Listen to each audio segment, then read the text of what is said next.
Hey there, and welcome to Friday, and boy, do we have some hot action for you here at Rattlebox Games' Game Fight Show.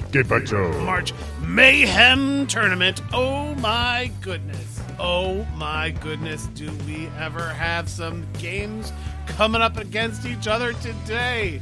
Woo! Let me tell you, my darn beautiful deck builders, that we have none other than Wingspan versus Spirit Island here. Oh boy, I can't wait. Let's just start talking about who's going to do the talking, because then I want to get into these games with our good friend, one Mr. Brendan, the Professor Riley here, coming at you. Thanks for joining me, Rob. Wow, it is an incredible matchup today. And I don't think we can do it alone. I think we're going to need some help. You know what? I don't think we should do it alone. I don't think we will do it alone. And, you know, it's been wonderful this year. It's been wonderful this year. We've got some new blood into the commentary seats here in the studios. But this is a very delicate piece of business. Today's bout. Yeah, these games need the sort of astute observation that can only be brought by a veteran commentator today. Indeed. Brendan, who have we brought back to the commentator's booth? Well, I'm pleased to reintroduce my friend and yours, the good Mariner himself, Nick Mariner. Nick, welcome to the show. Hey, guys. It is good to be back. Yes, thank you. So excited to be back. Last year was a blast. It was so fun to do it. I remember voting for the games I love, and then everyone who went on Twitter and voted against my game, I went and found them, and they are not on Twitter anymore. So I'm not saying that my opinions are irrefutable, but think twice before you speak against me online. You've been warned. That's right. You know, it's good to give people a heads up. Boy, we have two games here for you today. Let me tell you, these are newer games compared to some that have come up in the bracket, but let me tell you, these are formidable entries into the tournament. Brendan, what do you think? Should we start with Wingspan or Spirit Island? You know, it's an incredible matchup. I think let's jump in with Wingspan. If nothing else, it's higher on the graphic that I have in front of me.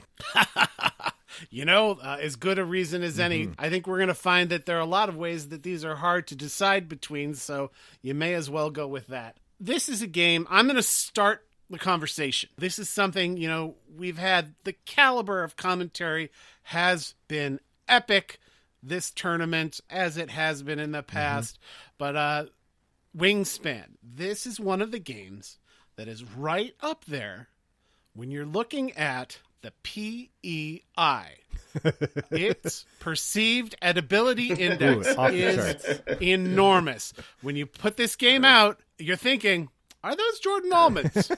Are those some sort of Easter, maybe almond M&M? How important do you think PEI is going to be to the outcome of this bout? I'll tell you, if it was up against Azul, that would really be that's two of the, like, I have had dentist bills because of both pieces in that game. In this case, well, I don't know. We got the little tiny mushroom things coming out in the Spirit Island. So I think I think when it comes to a game that looks like it should be eaten, Wingspan's definitely going to win today. But it has competitors out in the field. Indeed. Now, I'm going to make an argument, and you guys feel free to take up the other end of this argument with me, but I think Wingspan has more going for it just than the fact that the eggs in the game look delicious, or at least edible. Not a big lover of the Jordan almond. Sorry.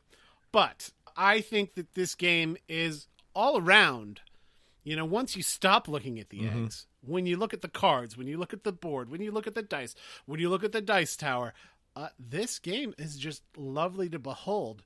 Agreed. I think it's got that going for it. But I'm going to tell you that the ladies who made Wingspan with Jamie Stegmaier can't rest on their laurels here, because they're up against Spirit Island, which is a striking game. A striking game to behold. You know, if they were up against Castles of Burgundy, if they were up against Twilight Struggle, if they were up against, you know, I don't want to name some of the games that I think that Wingspan could just crush on its looks alone, Spirit Island is not one of those, for my money. Thoughts? Any game that starts with the number 18 is going to lose in the aesthetic contest.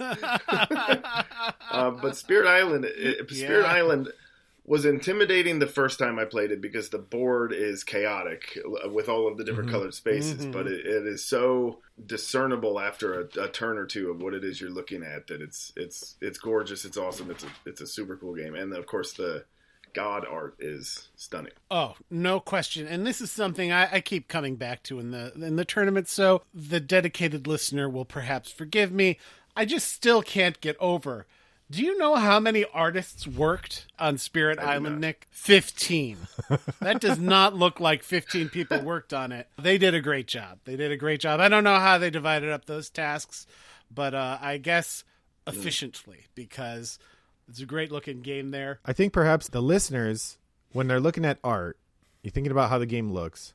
Perhaps it's going to come down to naturalistic versus fantastical style, right? Like the birds in Wingspan, the artists who were painting those birds, they pursued the sort of Audubon style, the classic idea. Although as far as I know, they did not do what James Audubon did and capture and kill and pose the birds. I think they used other means to get the birds in position to paint, probably photographs. I think they catfished them on social networks. They pretended to be other birds and dated.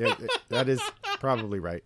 But, it's a naturalistic style. It's very beautiful, but it is very, it looks realistic, right? It appeals to people who want to engage with the real world. Whereas Spirit Island, it's not cartoonish, but it's certainly as much closer to that kind of fantasy. It evokes a story, but it is fictional. It is quite clearly fictional. So maybe there's an aspect of taste that'll come into play as people think about sort of which kind of experience they're trying for. Sure. Yes, I couldn't agree anymore. Another thing I want to talk about here, these are two great designers. I kind of hate to see them go head to head. Elizabeth Hargrave has just been a breath of fresh air in the board game design community. And I hope that she has both opened doors and eyes and hearts, if I can take my both out to three things. She has just made this wonderful game that we were talking sort of behind the scenes here about the scarcity of this game and how sought after it was before its wide release during its first printing. She's just made a wonderful game and people are loving it. Then you've got Eric Royce. He prefers not to be called R for reference. Seems like a super down-to-earth guy, stay-at-home dad, used to be a programmer. What a pair of wonderful folks out there designing games. Not like some of these, cutthroat misanthropes in the rest of the bracket. I was thinking both of these designers have also stayed really involved with the games, that each one is becoming a kind of system full of expansions. Nick, have you gotten to try any of the expansions for these games? I haven't gotten to try the expansions on either, actually. Okay. There's a couple reasons for that for both, but I'll start with Spirit Island. And that's that it's really hard, and we can't beat it. We can't beat the base game, and so the few times we've gotten to play it, I adore it. But it's got one of the great things that co-ops has, which is it's really, really difficult to beat. But when you lose, I feel like anyway, when you lose, you feel like you can think of things you could have done better, right? And so it's not like, oh well, the way the cards flopped, I never would have won this anyway. That's kind of how it feels in a lot of co-ops. Spirit Island's the kind of co-op where you think, I could have won, but I could have won just through better and more intelligent choices. Sure. I was just telling a story the other day here on the podcast, I think, about my family having played some Pandemic the Cure over last weekend. Both the designers of that game are still here in the bracket. But to Nick's excellent point, after we finished that game, we did lose, but my sister-in-law said to me, we need to play that game again because I think we were doing this wrong and we should have done more of that. And I really think that is a characteristic of, you're right, Nick, the co-op game. You have those same thoughts when you're playing a versus game, but the fact that you're not in it together makes it harder to sort of catalyze trying it again. even if you want to, I think.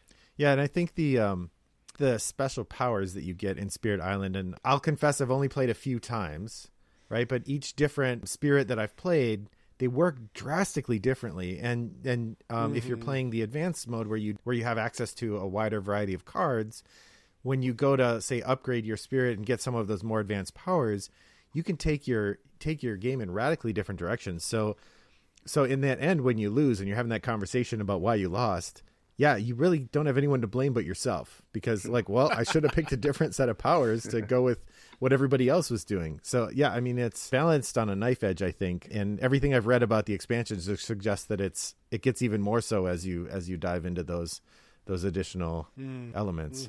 This is another one of these matchups that we've had lately where there's a lot in common between these two games. Board Game Geek ranks Spirit Island is number 13, which, kudos to that game. After having come out, 4 years ago? Still up that high.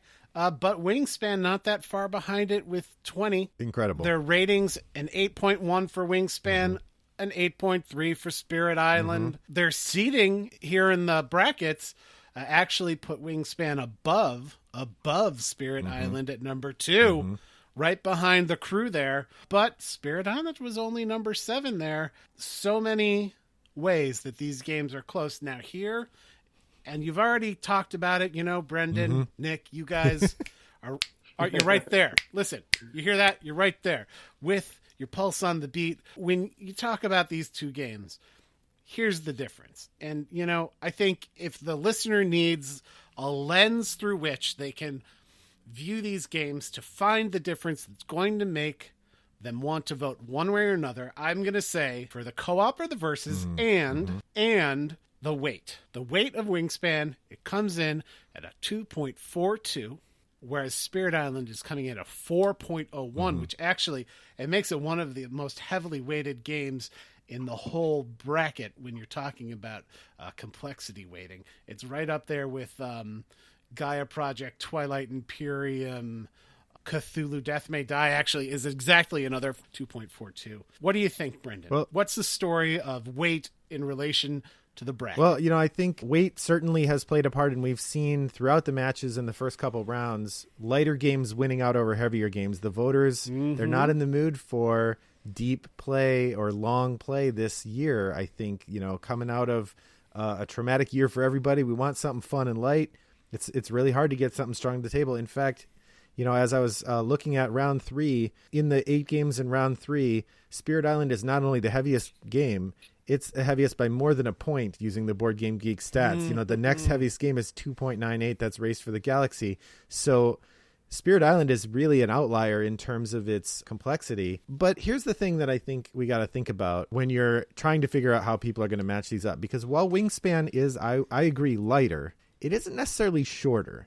Sometimes that I've played Spirit Island, it runs a little long because you're contemplating everything. But man, you get Wingspan to 4 or 5 players, especially if they're new, you can look at a 2.5, 3 hour game. And I'm not sure Wingspan can bear that length. Yeah. I think that maybe pushes it outside of being the best game that it can be. And, Spirit Island, every play I've had of it, you're in it right up until the end when those settlers destroy the island. Right.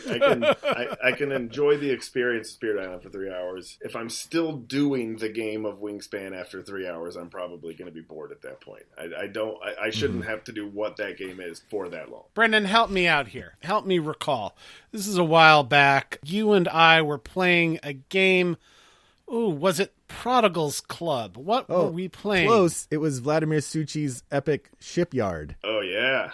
Yes, it was Shipyard. We were playing Shipyard at a table at a game gathering back when those were a thing.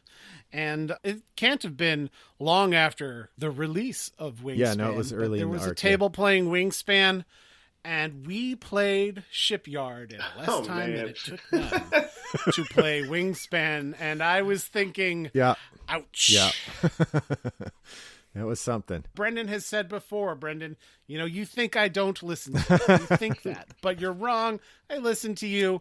You have said before here on the podcast that you would definitely prefer not to play a game of Wingspan at 5 with people who weren't Indeed. experienced players whose commitment was to a fast game. Indeed. Yeah, for sure. Thinking about the expansions a little bit, like I said, I haven't had a chance to try the Spirit Island ones, but everything I've read says that they are great. And I will say the Wingspan ones, which Wingspan is a personal favorite around my place, so we have acquired the expansions as they've come out, and they do add a lot to the gameplay, the variety that comes with the different cards, and the Oceania second expansion gives you a different set of boards, which it changes some of the flow of the different actions and which resources you're going to focus on. It really has breathed extra life into that game. But, every time a new Spirit Island expansion comes out, all the reviewers that I follow and the parts of the Board Game Geek community that I follow that enjoy that game, they go bananas for the new expansion. So I don't think that's going to be a deciding factor in this one because they're both so good. Can I ask you guys a question? I'd love it. This is, I'd love it if you did, Rob. It's a bit of a digression.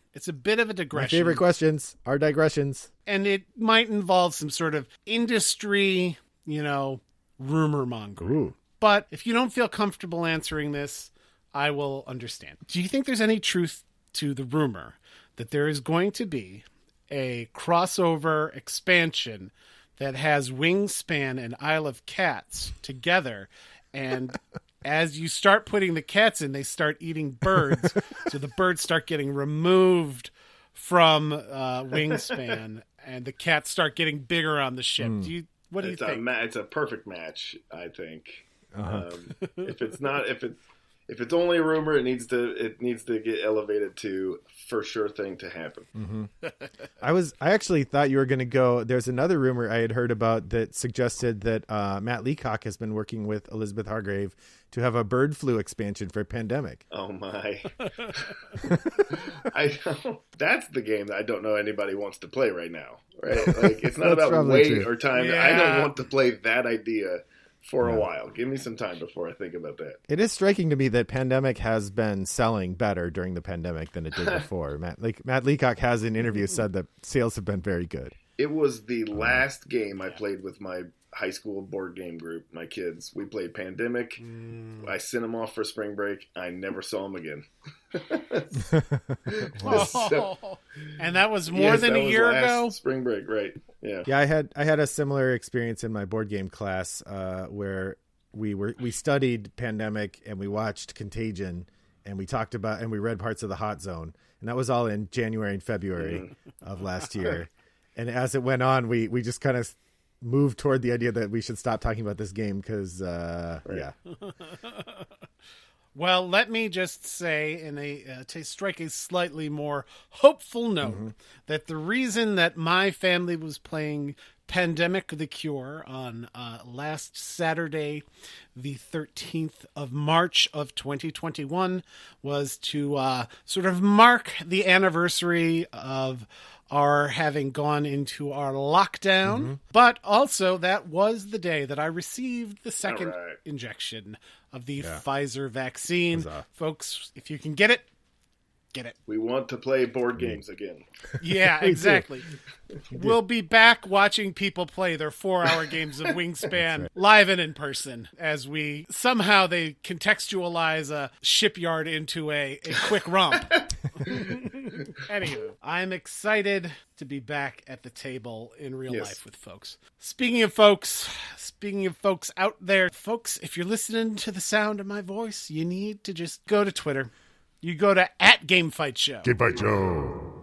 There's only one bout up now. There's only one bout. It's so easy. You just go there and you look at those games and you stare at those birds in their beady little eyes and you look at those powerful gods trying to keep their islands safe and secure, and you choose which one's for you, right? Yep. You vote? Yep. And you're done. Then you go about your day, and when you check back in with us Monday, we'll tell you if you were in the majority or not. So, Nick, I think the people are going to want to tune into your wave a little more here. I broke the numbers down, and with the current financial structure, with the backing we're getting from the industry, government grants, bribes from underground board game rings, We just don't have the money to be able to afford to have you on Right. every day. I don't come cheap. Where could people... that's... Right. Believe me, when I was writing all those zeros and commas on your check to cover the bill for today, I noticed. But where could people go to tune in to your... So right now, if you want to talk to me, I'd love to talk to you. I'm at The Good Mariner on Twitter. All the other stuff that I was doing media-wise is sort of a hiatus or discontinued, let's say, politely. But I'm on Twitter. I'm on Twitter pretty regularly. Love to talk about board games anytime y'all want to.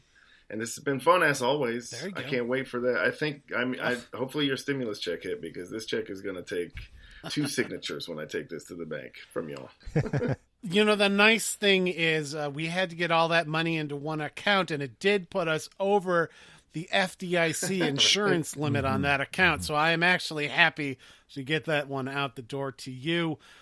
So I did have one question, Yeah. Nick. Maybe if you'd be willing to share for people who are looking to start when we get back to normal times, to start up like groups of games, especially encouraging young people. Yeah. You were telling me you run a game group at the high school that you're at. Can you talk a little bit about maybe how that got started or anything particular that you found success with? Sure, I would love to. I think that the best thing to do is snag a couple kids who are capable of snagging a couple more kids. We got really fortunate last year. I had some seniors who, the one girl who just dove into it head first was able to just talk other kids into doing it.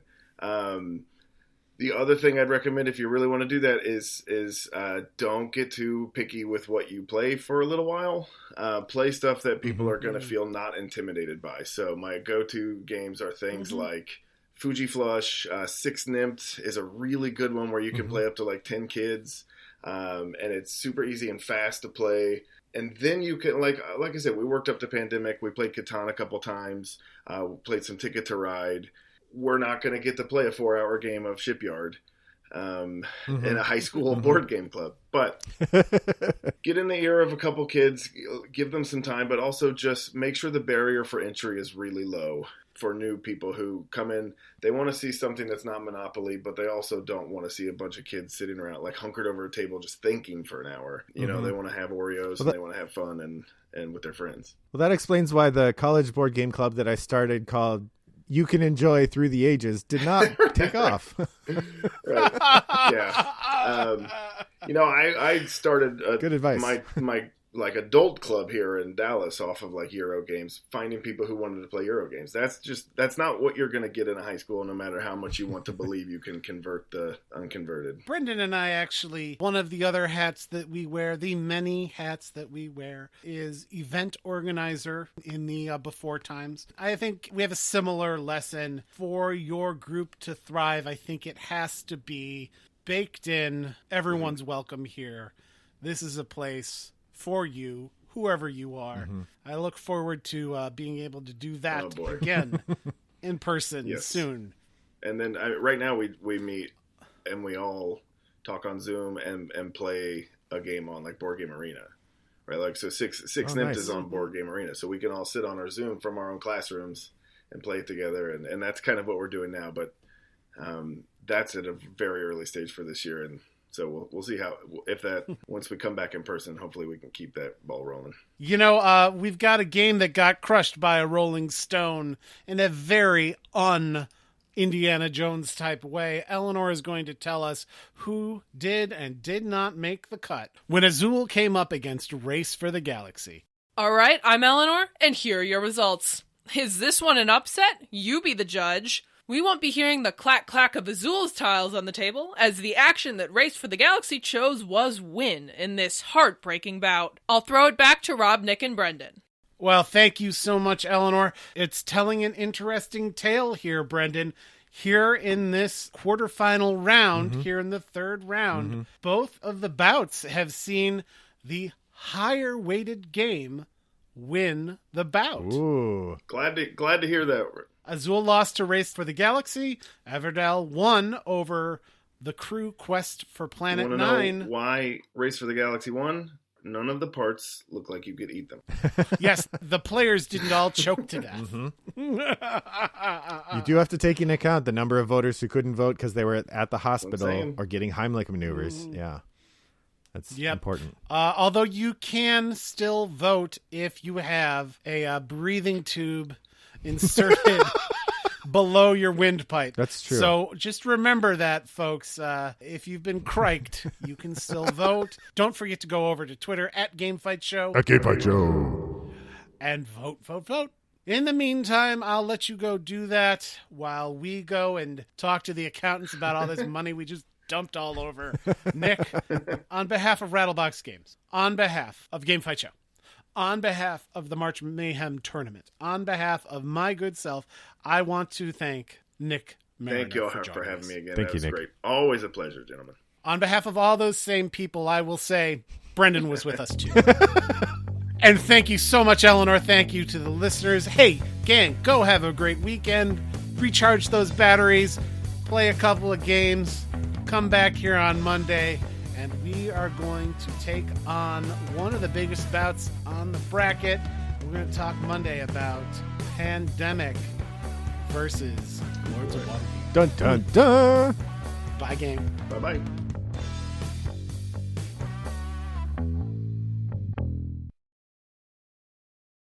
Brought to you by Rattlebox Games.